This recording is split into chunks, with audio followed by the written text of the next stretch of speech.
a homage to mark 120 years since the birth of Nobel literature laureate Pablo Neruda at his seaside home and grave.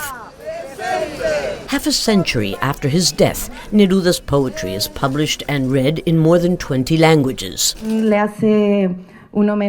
pays homage to love, and it's amazing that love can be translated into so many languages. Neruda loved the unusual, the exotic, and that's reflected in his house at Isla Negra, where he wrote watching the ocean.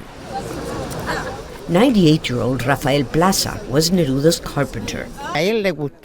All houses are alike, he would say, and I want something different. He would draw the plans every morning and give them to me to build.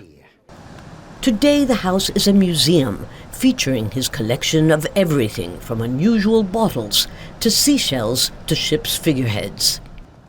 This also marks exactly 100 years since the publication of Neruda's famous 20 love poems and a song of despair, one of the world's most widely read collection of love poems.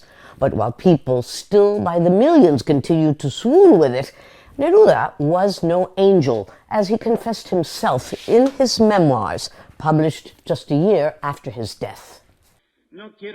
In it, he writes of his life as a young diplomat in Sri Lanka and describes how he once raped a poor Tamil servant who, deservedly, he said, despised him with her stare.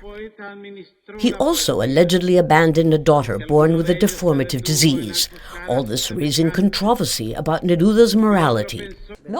Writer-journalist Patricia Politzer argues that we can't judge Neruda by today's moral standards. I think it's fundamental to distinguish between an author and his works. In that sense, throughout history, we've seen artists who as people were deplorable, like Picasso, but whose art was and remains magnificent. Neruda's poetry and versatility defy classification, like his Ode to the Onion, or his epic Canto General, a song to the Americas. The famous poet was many things, but no one can deny that he loved life, literature, and the ocean that he continues to contemplate. Lucia, Newman, Al Jazeera, Isla Negra, Chile.